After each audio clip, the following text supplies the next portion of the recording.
Justine, it's good to see you. There's plenty of stuff that I want to talk about this week. There's a lot happened. Just off the top of my head, there's the one in, one out. There's the Trump visit. Even though I'm looking down, this is all off the top of my head. There's the Trump visit. There's UK is going to recognise Palestine as a state.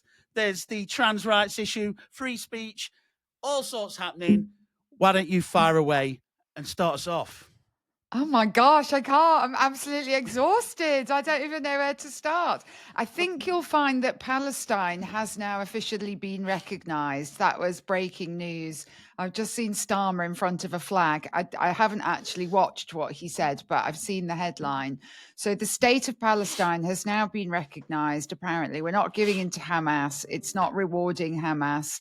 And my question is, I am not an expert on the Arab-Israeli conflicts and the history. However, I do believe that the line of a two-state solution is not actually possible, given that one of the states involved, I believe, doesn't want a two-state solution. So I think actually you'll find Palestine has now been recognised. I think that's ahead of a UN meeting, isn't it?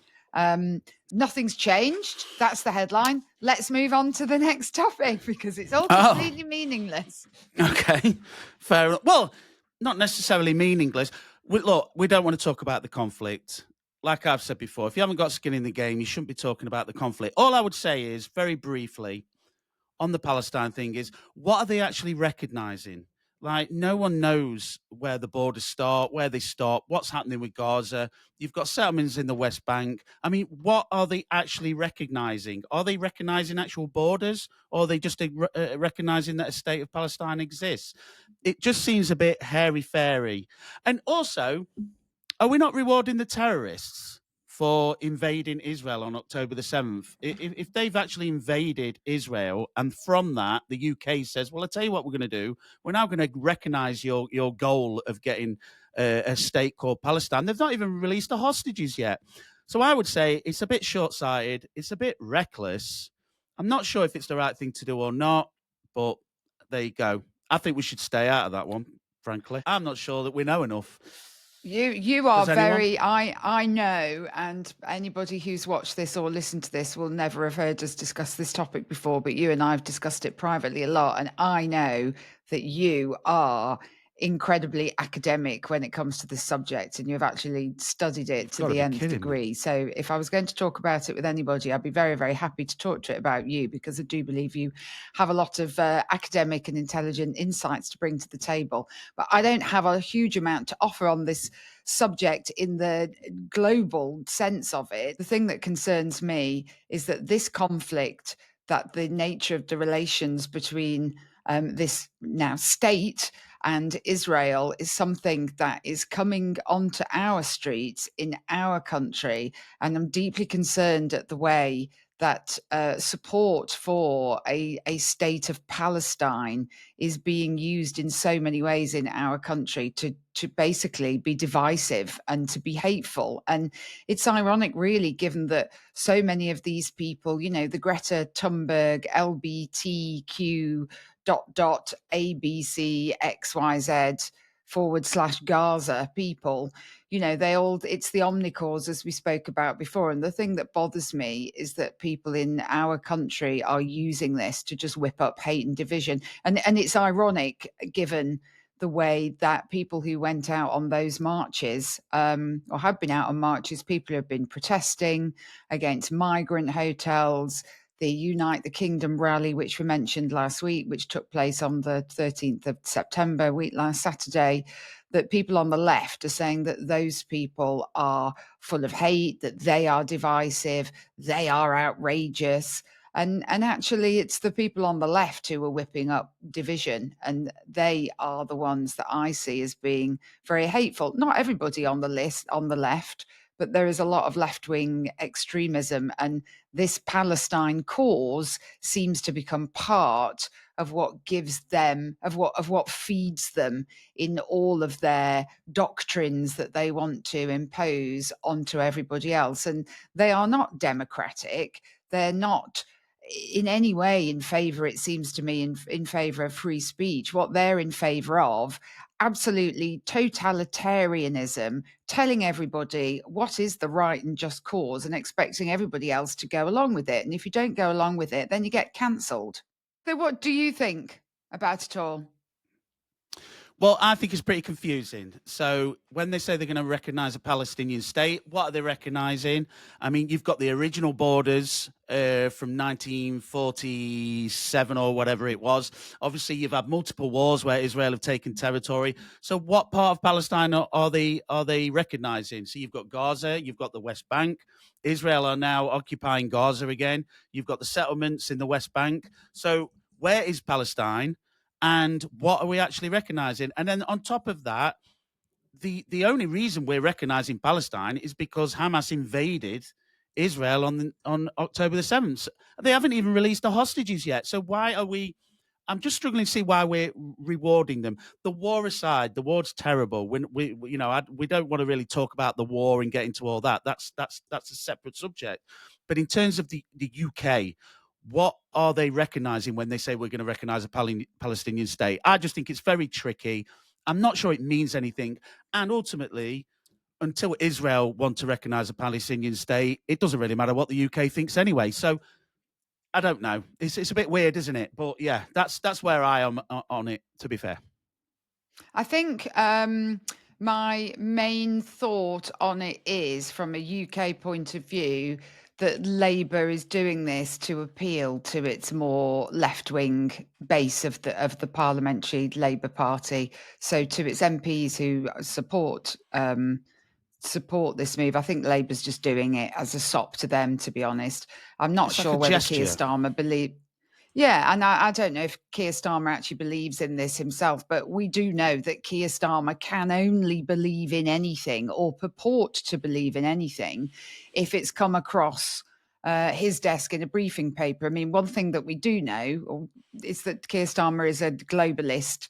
He believes in open borders. He does not believe in a nation state. He's not a patriot of the UK. You know, despite all these protestations about flags, he's not bothered about the UK. He just fundamentally does not believe in Britain as a nation state. And he doesn't believe in that. So it's actually, again, quite ironic that he wants to create a nation state of Palestine. But yeah, I think, we're both on the same page. I think everybody agrees, there's not going to be a two-state solution because Israel is not going to agree to a two-state solution.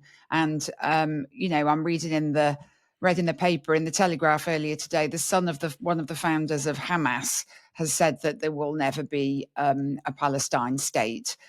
So, yeah, I think it's all a bit of hiding to nothing. It's gesture politics. It's completely and utterly meaningless.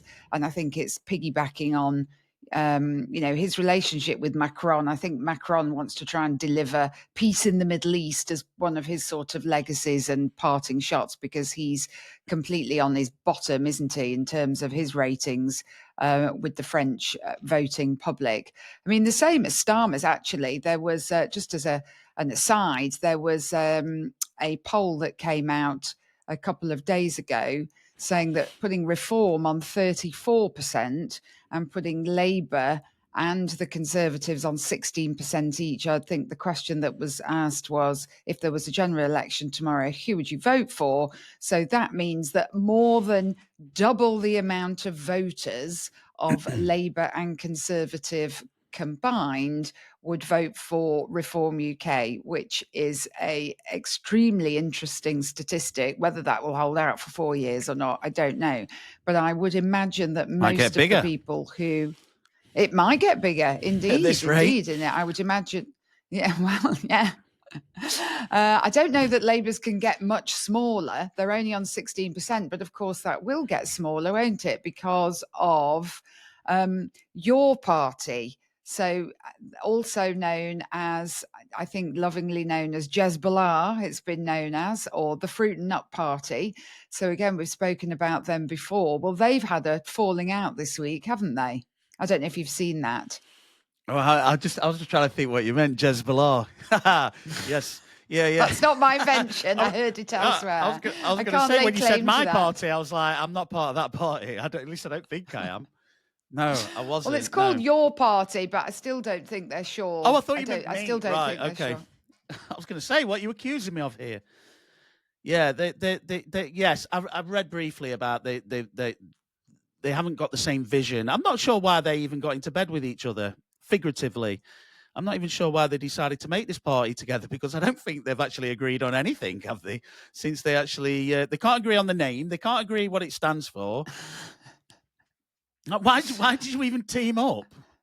You obviously don't like each other. I think the idea was it's supposed to be like a super grassroots movement, of the people, by the people, for the people, blah, blah, blah. And they're claiming they've had 800. The latest I heard was they were claiming they had 800,000 people who'd sign up. But what seems to have happened this week is that Zahara Sultana has basically now issued proceedings. She said, I don't think that's true.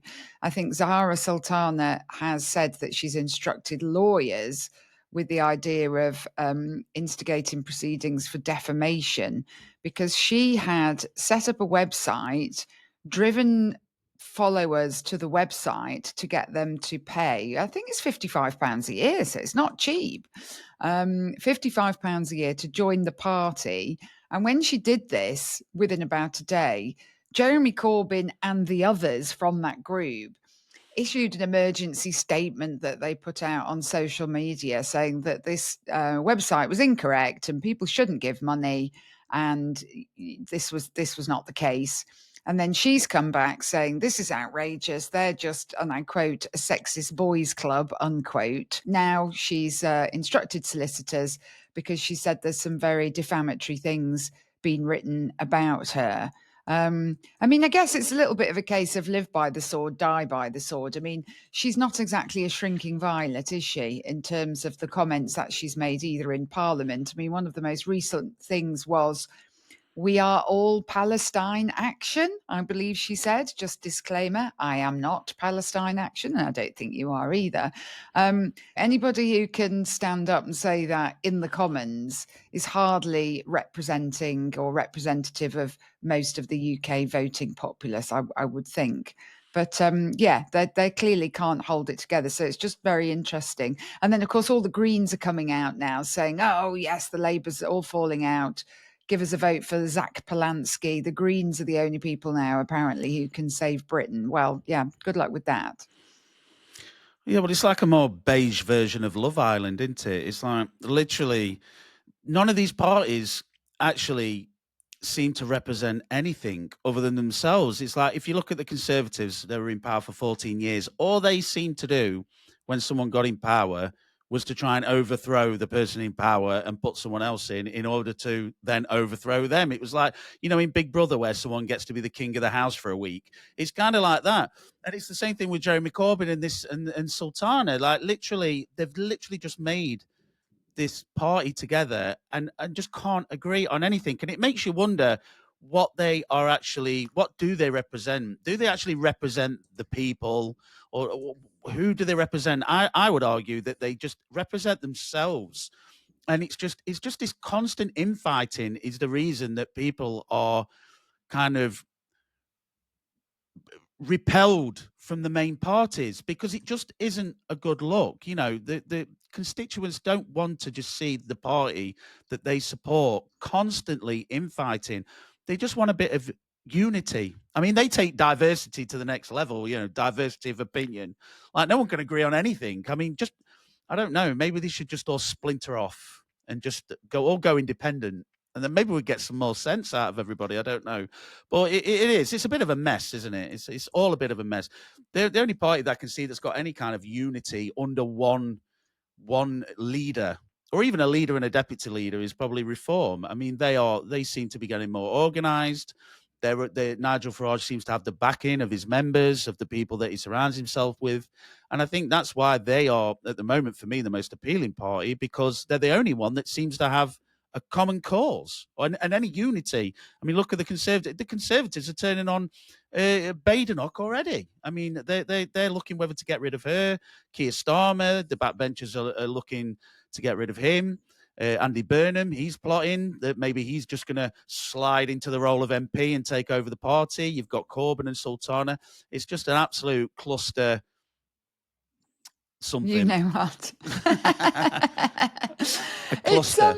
Yeah, I mean, it is interesting because every party is going to have infighting, and you know, in every group of people, you're always going to get somebody who wants to be in charge. That's just the nature of human beings. You know, if you've got an organisation with 250,000 people in it, you are going to have some people who think, actually, I'd like to run this. I think, you know, with a political party, first and foremost, you've got to be politically aligned on your, you know, you've got to be fundamentally aligned in your political belief system. And I think there are certain core values that a party has to have, and they are the core values that if you do not subscribe to them, you just shouldn't be a member of that party anymore. And I've mentioned it several times. Well, isn't that the point of having a party? That surely that's the fundamental point of it, isn't it? That you all rally behind a common cause. Yeah, well, but you've got to, you know, a common cause could be, okay, we mentioned before, make Britain great again, you know, or a common cause could be make Britain the most welcoming to refugees in the world. It could be a common cause, but actually a common cause is not necessarily a fundamental principle. So, you know, fundamentally, as a conservative with the small c, I believe in low taxation, personal responsibility, and that, you know, I should be able to earn money and spend my money in the way that I see fit. Now, off the back of that, in terms of true conservatism, to me, what goes hand in hand with that is philanthropy, which is what we've had for hundreds of years in our country. But what we've done now over time as a nation politically is we've put philanthropy, we've changed that, and we've turned that into a welfare state. So for me, yes, low taxation, I should keep more of the money that I earn as an entrepreneur. But somebody on the Labour side of the equation will fundamentally believe that I shouldn't keep very much of my money, that I work for the state essentially, and that, you know, from everybody according to his ability to everybody according to his need. You know, that is the fundamental difference. If I'm able to get up and go out and earn gazillions of pounds, well, I should do that. But fundamentally, I should be prepared to give that money to other people, which, you know, I guess in a utopia all sounds very well. The problem is that there are plenty of people who would seek to take advantage of that. So I think, you know, fundamentally, if you look at the left, you have got a problem where in the Labour Party, you have got people who are very interested in promoting businesses and want to grow the economy, but you've got the harder left of the Labour Party, who, you know, your Richard Bergen types who just fundamentally believe that anybody who earns anything or looks to be successful in any way, that they should just be taxed. Everything is tax, tax, tax, tax, tax. But the problem is they're unable to say to me, or they're able to describe to me how they can transpose that into something that actually makes the lives of everybody better. And I just don't see how that works, because what I see in the welfare state and in the public bodies is just huge amounts of waste. So not only do I not fundamentally believe that, I don't want to hand my hard-earned cash over to the state, or I want to hand over as little of it as possible. What I do hand over, I do actually begrudge handing a lot of it over, because it feels to me like it's being wasted. Well, yeah, but that's the thing is if taxes weren't so high and you had more of your money to keep, you could choose where you want to spend it. But the government, it's like the government want to take your money and they want to choose where to spend it. And that's where the problem is. They spend it on vanity problems. They spend it on these kind of publicly owned assets that don't actually make any money. If you just if like you said, if government was smaller and we were able to spend our own money, I mean, don't forget, when you spend your money with another business, they then have to pay tax. You have to pay VAT. You know, if you go into the local shop and buy a can of beer or a pack of fags, you're paying VAT on that money. So the more money there is to slosh about in the economy, the more that money moves around, the more tax the government will make. But like you said, if you're taxing the heck out of everybody and then spending that on I don't know, operating 800 hotels that don't actually make any money for anyone in this country, then that we're not producing things, are we? We're not producing wealth. We're just spending money, if that makes sense. You know, there's no innovation. If companies can't spend money on innovating because they haven't got any money, then Well, you and kind of there's no incentive. There's no incentive for small and medium businesses to innovate because they are caught in a different situation to larger companies. And also it depends what type of industry that you're in. You know, if you're in a business where like a low margin business, like, I don't know, you sell butter or cheese, or I don't know, hair clips, that's very different to somebody who's selling a supercar, you know, a Bentley or something like that. So every tiny cost increase on your base is massively impacting the profit percentages and all of the ratios in your business. So there's also, you know, it depends what sector you're in. So if you're a small business, if you're, say, a butter manufacturer, you know, if you're making on every litre of butter, I mean, I guess it's not sold in litre. I think it's sold by weight, isn't it? I eat a lot of butter, I should know. 250 gram so I'm packs. not a butter expert. I'm definitely a butter expert.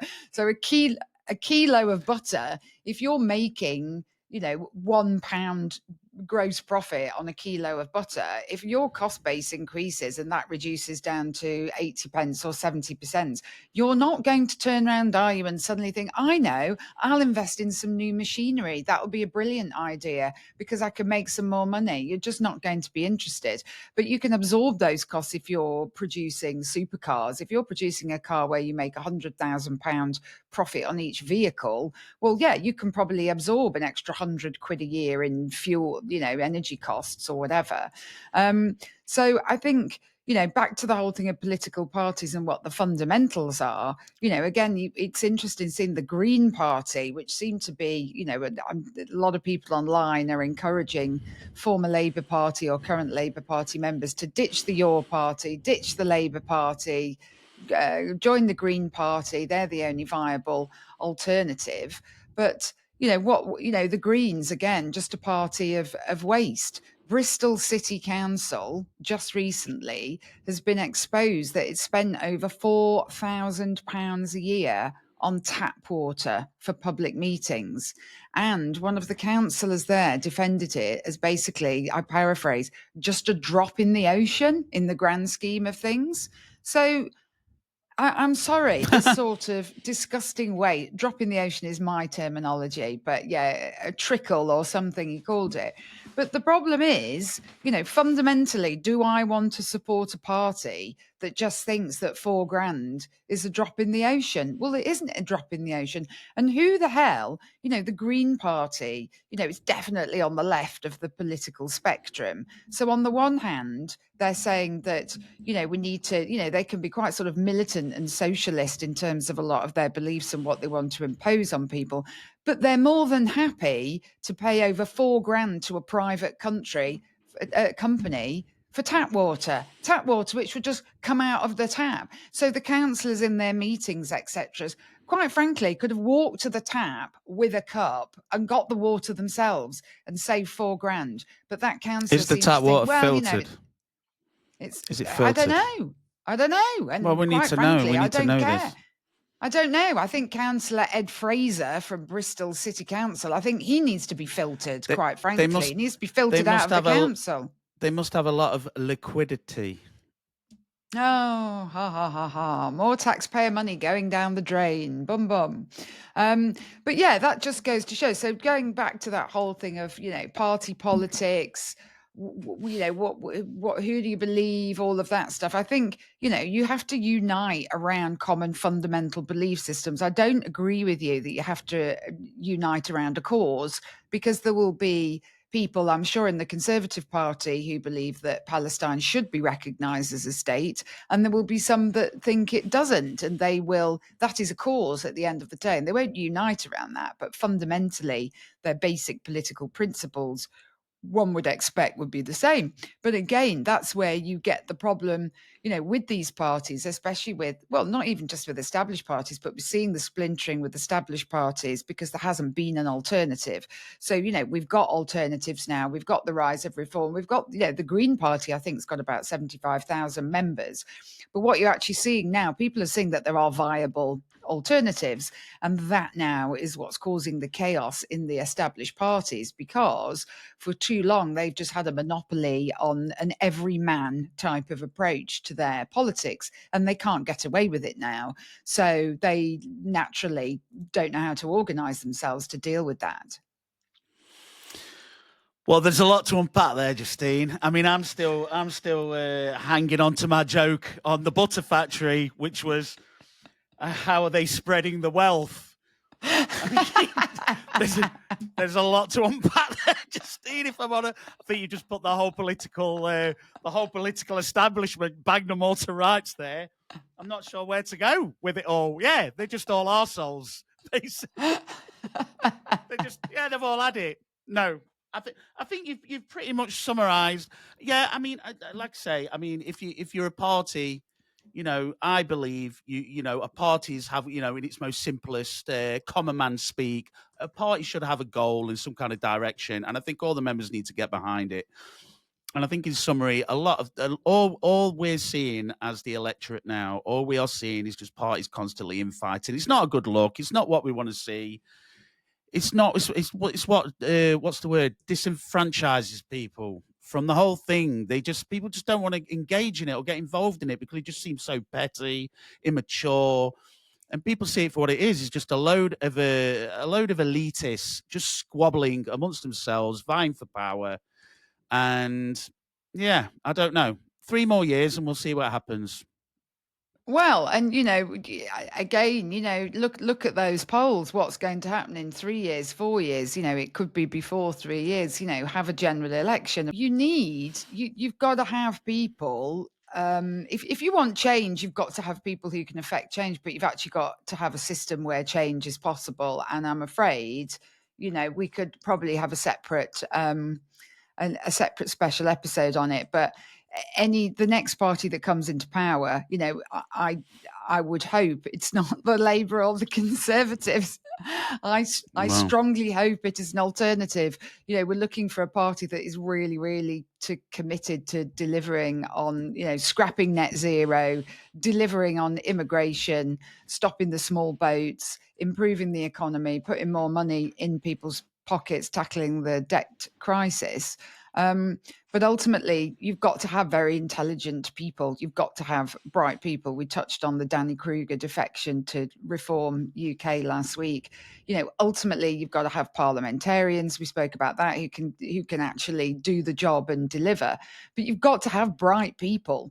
Look at the front bench of the Labour Party. Have any of those people ever been in a business? I don't believe that they have. Have they ever started a business? No, look at the backbenchers. I remember good at spending money. Comment. Well, exactly, other people's money. But as Margaret Thatcher said, the problem with socialism is you tend to run out of other people's money. So ultimately, you've got to have a vision. You've got to have a mission. You've got to have your core values. You've got to have people who can deliver. But ultimately, you've also got to dismantle the apparatus of the state that we've got now that's been in place since Blair's times, how we fundamentally changed our constitution and fundamentally changed the way in which our country operates. Unless you have a party that is prepared to start dismantling that from day one, then you'll never see any change and you won't see any improvements, because ministers are just puppets of the Cabinet Office, puppets of the civil service. They don't make decisions. And, I just don't know who makes politicians just don't make decisions anymore. They're not accountable. And the problem is the country is run by people who are not accountable. So for me, my fundamental core belief is any party that I vote for at the next general election, the core value to me has to be a commitment to constitutional reform, to parliamentary reform, getting rid of all the quangos, getting rid of the Supreme Court, bring back the law lords. There's all sorts of things that need to be done to ensure that we can operate our country in a way where our politicians are held to account by the electorate properly for the decisions that they actually make, rather than not being held to account for decisions that civil servants make. Well, in that case, talking about vision, what about Keir Starmer, his vision of and his one in, one out? I mean, how do you think that's going at the moment? Then let's talk about that. What do you think about how's that vision turning out? There was one 1,089. Da, da, da, da, da. It's kind of immigrant hokey cokey at the moment, isn't it? It's like you get a migrant in, a migrant out. But the thing is, he did say it was going to be a pilot scheme. I think the only person that's actually been involved in it at the moment is the pilot, because I think the pilot is the only person that's actually flown to France at the moment. I don't think. What is it? Have they had about 2 people leave? How much have we spent, actually? I mean, just sidetrack as well. They go on about you got Crazy Ed Miliband, who's always going on about the green, the green agenda. I mean, we're literally flying a 747 jet over to France with one guy on it, who were actually deporting to France so that they can do the work for us to deport him back to India. I mean, it's just it's insane. It's insane. It's crazy. So official figures on the 19th of September, official government statistics: 1,072 people entered our country on 13 boats, and then on the 20th of December, 85 people entered on one boat. That was yesterday, and I saw some images, just amazing, of these guys on a boat just sailing down the river on the way out. I mean, it's just utterly bonkers. But you're right. This dispatched one guy. Eventually, they got him off to France, but he's going off to India anyway. Well, why couldn't we have just and haven't we paid him to India? Yeah, why couldn't we have just deported him to India ourselves? And that little credit we've got, like little tokens you got that you win on the fair. It's like tokens at the fair, isn't it? And you put your money in and you've got 5 shiny tokens and you can spend them on what you want. So our little credits or tokens for sending these illegal migrants back, we're using them for France to send them somewhere else. So we've got, the guy's gone out. So we've got 1,157 people have come in the last 2 days. We've got 2 or 3 of them have gone out, but don't forget, we've got to have 2 or 3 back in. So net benefit is 0. Well, hold on. Let me ask. So we may have said we want to send X people back to France. Now, just because the lefty lawyers get them taken off the plane at the last minute, because what they say is when they're getting on the plane, they go, "Oh, by the way, I'm gay. I can't go back." So all of a sudden, this whole procedure kind of goes into effect, where they then have to go, right, get off the plane. But the thing is, are France going to go, "Oh, well, I'm sorry. I know you had 320 people booked to come to us, but it's your problem that you couldn't send them. We've got 320 people at the boarding gate here, so they're all coming." Exactly. So potentially, we could be getting all those immigrants. So, I mean, in what reality are Britain going to say, no, those 320 people can't come into our country? We're just going to go, let them all in, let everyone in. So it's going to be, not only the one in, one out was kind of like, wasn't going to lower immigration at all. It was just like, +1, -1. But on top of that, we're probably going to be getting them not only on the boats now, but on the planes over from France as well. So we're going to end up with even more. We're probably going to be like plus migration now. So it's not 1 in, 1 out. It's going to be like 1,000 in, 1 out, 300 in. Well, the whole thing, even to a child, is just completely and utterly bonkers. It's just completely and utterly mental. And don't get me wrong, I'm sense talking about whatsoever. money. I'm talking about money here. I'm not talking about, oh God, we hate him. People have got to get past this stupid argument. I'm talking about money. I'm talking about I don't see how we can afford to keep paying for this. This is about money. This isn't about race and we're nasty. And This is about money. People are skint. This country is skint. And I'm hearing rumours, well, not rumours like I'm connected in the Bank of England or what, but, the rumours in the news and stuff like that, ring up what's his face. I was going to say Mark Carney, but he's president of Canada now, isn't he? But or prime minister, whatever. Andrew Bailey. I think it's Andrew Bailey is the governor of the Bank of England. There's chatterings now that we're going to have to go for a bailout because we've got zero growth, which is what Labour bet the farm on, didn't they? Can you remember when Rachel Reeves? I know I'm going off topic a bit here, sorry, but when Rachel Reeves was like, "We're going to get growth. When Labour get into power, we're going to stimulate growth, and that's how we're going to pay for all this." You've destroyed growth. We're literally at 0% growth. They're taxing and they actually think the problem with Labour is they think if they just say something, then that will actually happen. They're that dim that they don't understand that, you get into power and you go, right, I'm here now. Okay, Treasury people, I said I was going to have growth. Where is it? Where's my growth? We've been working here a long time, actually. Give me that growth. We haven't figured that out yet. I mean, the whole thing's just ridiculous. Well, that's what I'm saying. But to go back, sorry, that's what I'm saying. There's other factors that are happening here, But what I'm saying is, where is the money coming from? Let's just say this rolls borrowing. On. And by the way, there doesn't seem like any compulsion to solve this problem, which I find very strange. I'm no tin hat kind of wearing person, but I'm starting to think to myself, why doesn't anyone want to solve this crisis? This is an actual crisis. We're in crisis territory here, but who's paying? I'm more than, here's what I would say. I'm more than happy to have as many immigrants come to this country as you want, right? But I don't want to pay for the whole world to come to Great Britain. Okay, I'm sorry, and I apologise. I don't want to be mean, but we can't afford it. But I'm happy because I'm not a racist. I'm happy that if everyone wants to sign up to a separate tax code where all your money goes to pay for these people coming over in boats, then fine, not a problem at all. Do that. But I just don't want to pay for it all. Where does it end? Yeah, well, I think we can't afford it ultimately. And there was I saw Zach Polanski, who is the leader of the Green Party. He'd put a video out saying, people saying that comparing our national debt to credit card debt are just naive. I mean, I'm sorry, how patronising can you get? This is ultimate ridiculous patronisation. The fact of the matter is, you have an amount of money coming in, you have an amount of money going out, and you have an amount of debt. And ultimately, the amount of interest that we are paying on our debt is become completely and utterly obscene, and it's absolutely not sustainable. And where this mindset comes that you could just keep spend,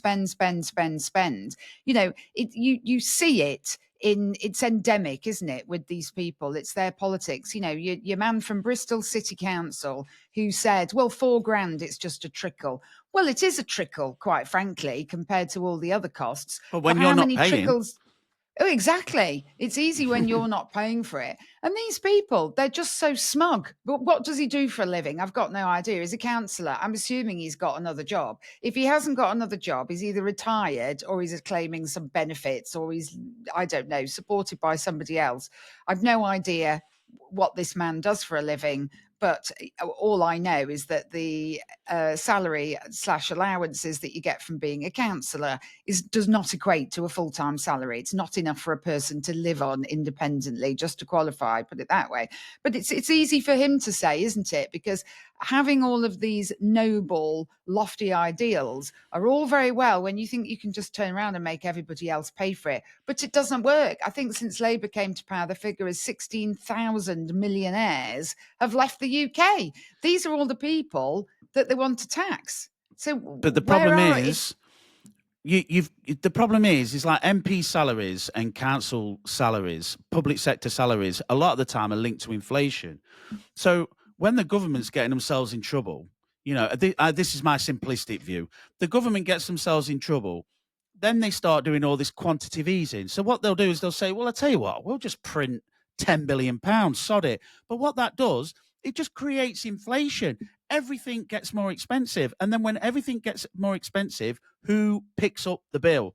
Who picks up the bill for it? The normal Poor working people. man. That's the Well, guy. and They're the actually, people that the have to pay. poorest But the people, MPs' the wages poorest keep going people. up to match Yeah. inflation, Well, like and it's doctors. You know, when doctors go on strike and they go, "Well, we haven't had an inflation-busting pay rise for 10 years." Oh, well, it's all right for you, but you know, when you work in the public sector, you don't have to generate wealth, and that's my issue. well, it's exactly. It's like, you know, and it's like train drivers, doctors, all of these people, but they don't want to chip in and do their bit, do they? But they expect every, you know, small businesses. Oh, well, you can afford it. It's this whole attitude of you can afford it, and it's just, you know, you just see these people and they just, to me, they just live in la la land. I mean, the other thing is, look at, you know, considering pensions, thinking about the triple lock, I think next year the average UK pension's going to go up by about £550. I think the figure's 4.7%. I mean, that's a lot of money. Yeah, well, it's linked, it goes up. But this is the point. It's inflationary. The whole thing.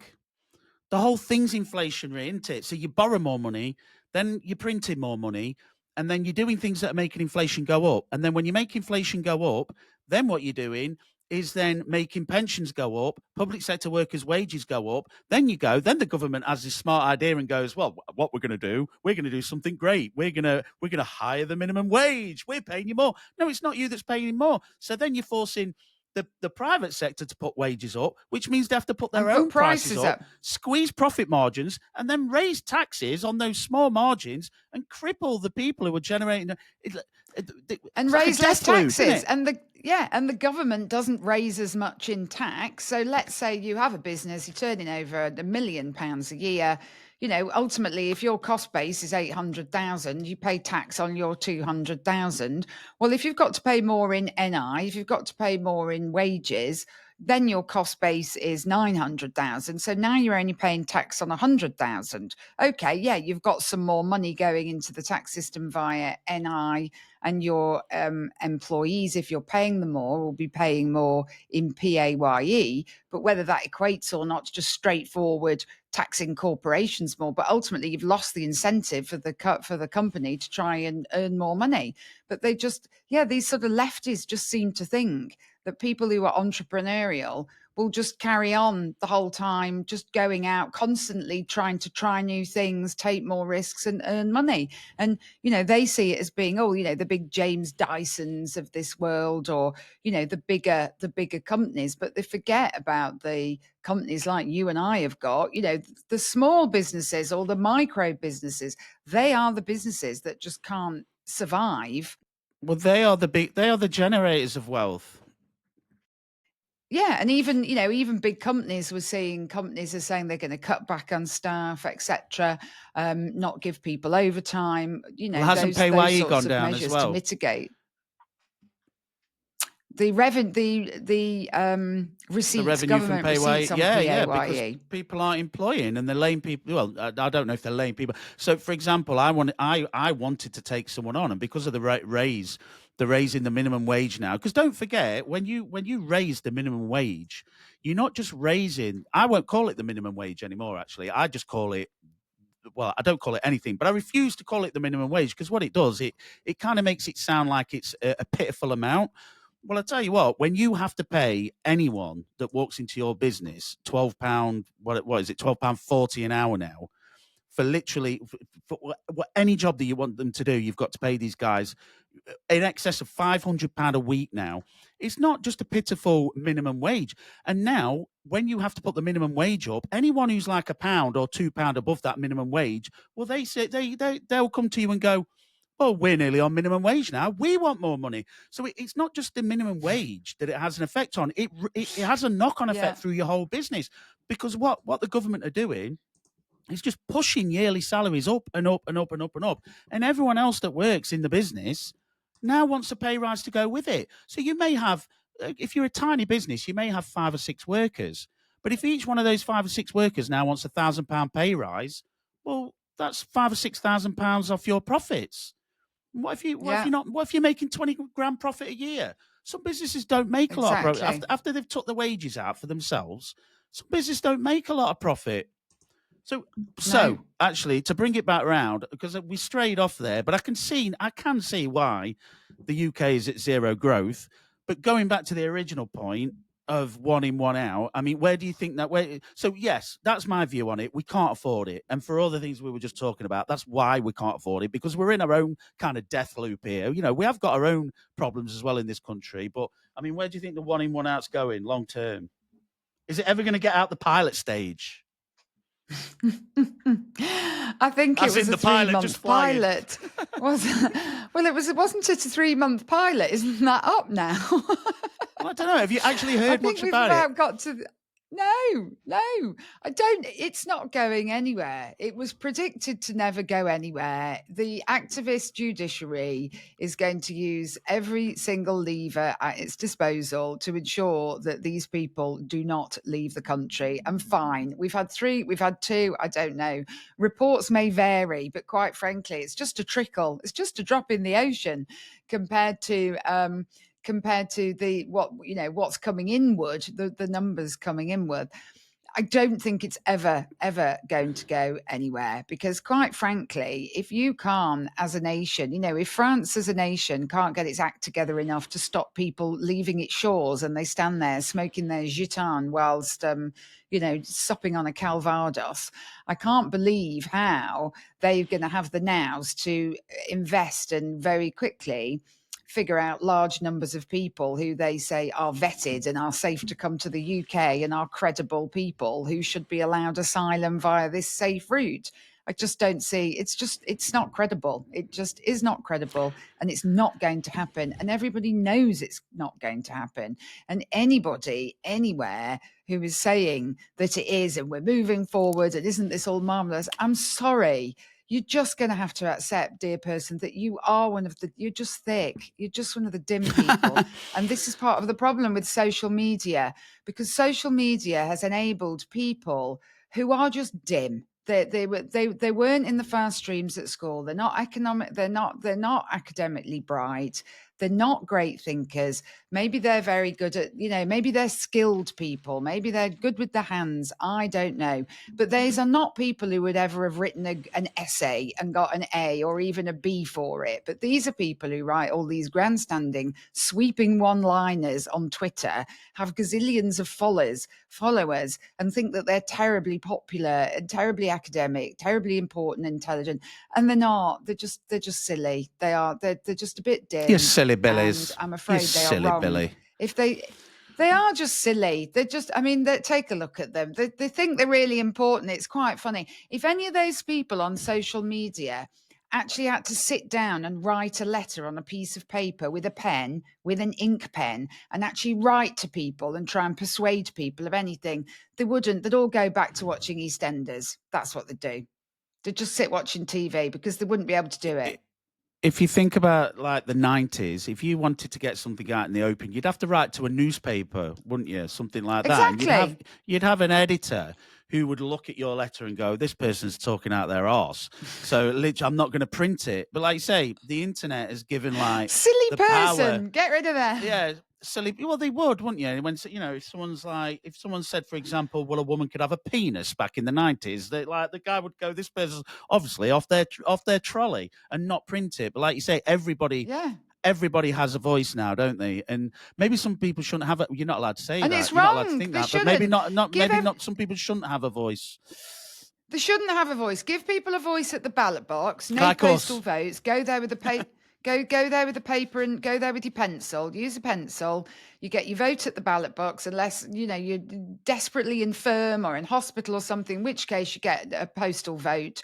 But only certain people get postal votes, and you get your time at the ballot box. Because I'm sorry, we want people who are very clever to solve the problems of our country. And we've let ourselves get into a situation where people who aren't clever get so much airtime on social media, and they are distorting the way that the country is being run, in my opinion. And it's the mob culture. It's the mob culture, isn't it? It's the hashtag. Yeah. Hashtag. Yeah. I've just invented that in my head now. Hashtag culture. A hashtag can change the world. I mean, the hashtags have done good for the world as well on Twitter. You think about the Arab Spring and all that, but the Me Too, maybe, all that kind of stuff. But you get a hashtag which like promotes, violence or this kind of weird ideology, it's got the power to like mobilize lots of people that have weird outlooks in the world, get them all together and create a lot of havoc. Do you know what I mean? The left seems to be really good at sit that. down. Yeah, and I don't mind people have your opinions, express your opinions. But for me, the test is if you offered that person, if you said there's a piece of paper and a pen, can you sit down and enunciate what you're feeling and write something that's persuasive to other people? They might think that they could. I mean, half of them you wouldn't probably be able to read their handwriting, but that's not their fault. They've grown up in a keyboard world.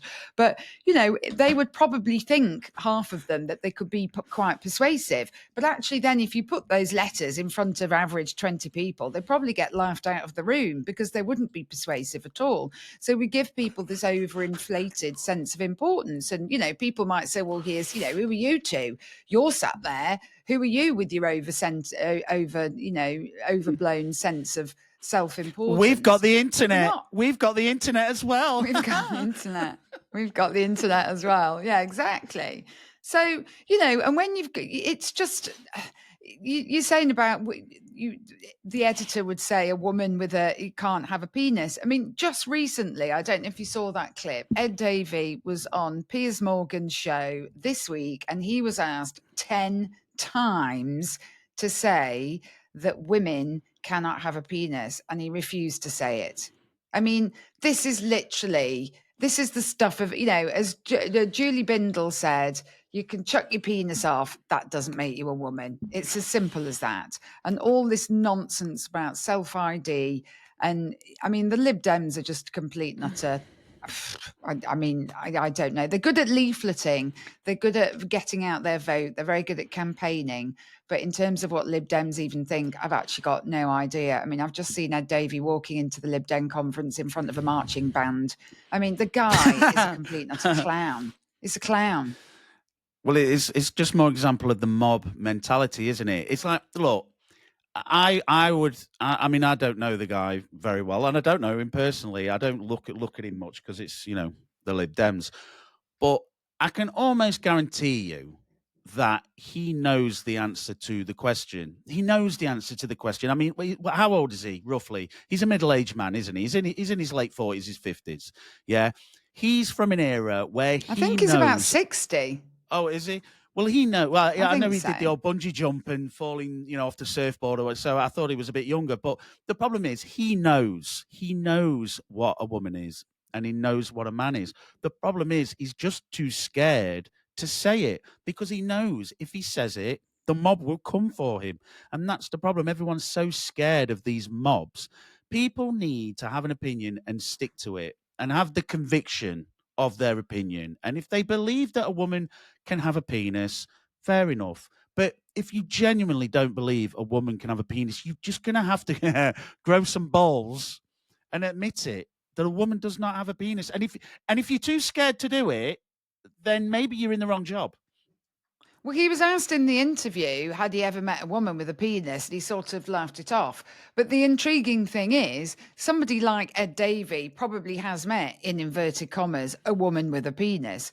If anybody's met a man in a frock, it's going to be him, isn't it? Because of the nature of the political party that he's the leader of. So, again, it's just obfuscation. It's just avoiding the real issue. And like you say, he just doesn't want to offend part of his base.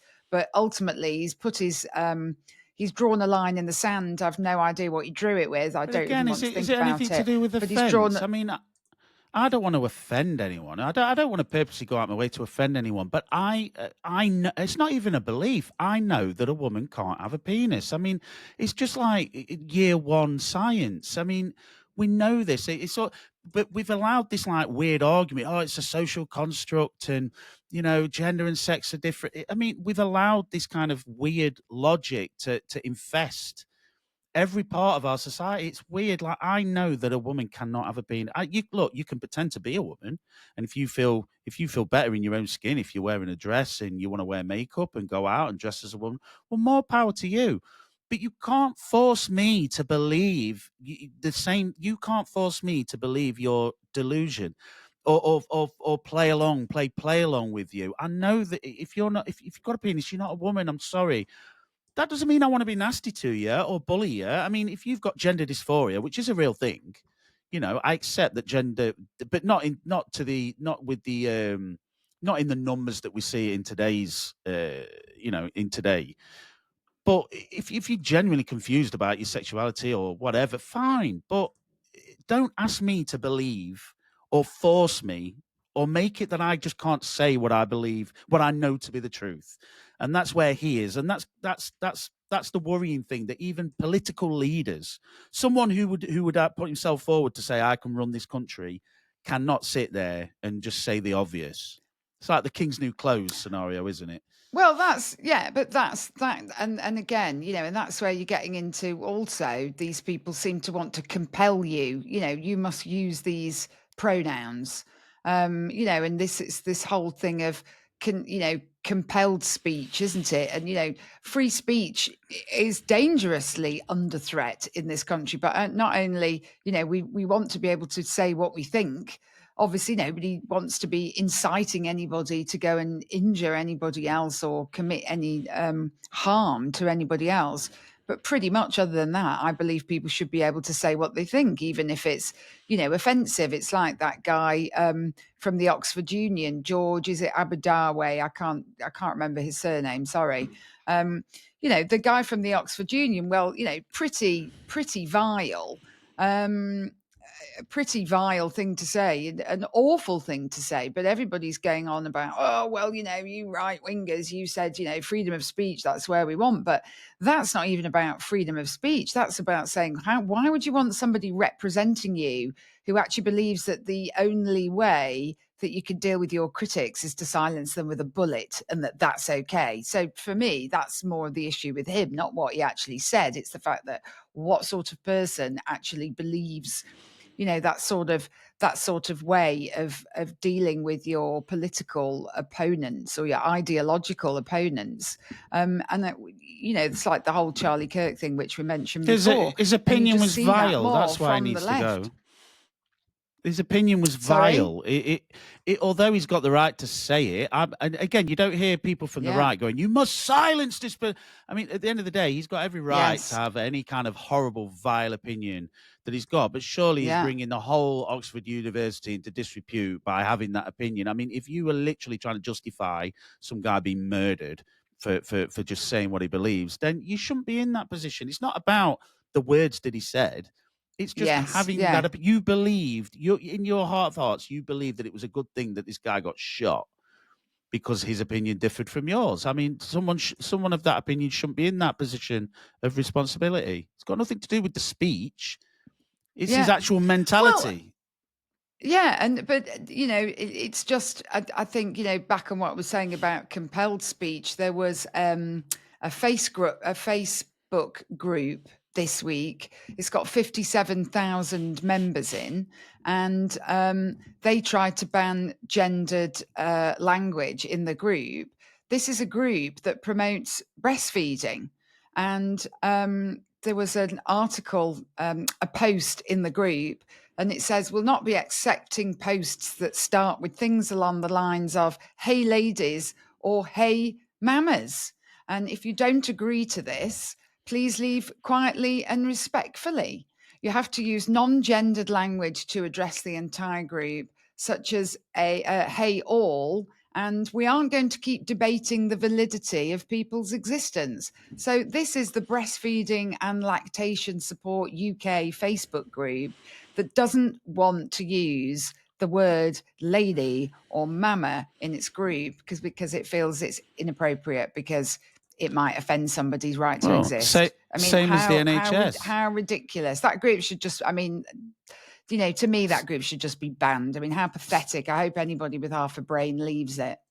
Same as the NHS, where they did the, what was it? The people with a cervix. What was it? Oh, I can't remember it. When women were going to have a smear test. That was me. Yeah, people were going to have a smear test. Yeah, I'm still waiting for the results of my freedom of information, freedom with people with cervixes. It's just ridiculous. It is ridiculous. But in terms of free speech, like you say, that we're getting to the point now where police are actually attending people's houses to tell that there was a news story the other day, which you've probably seen, where there was a woman with stage 4 cancer, I think, and she I've got the posted something clip, on social media which actually offended somebody, and the police had come round to ask her to apologise.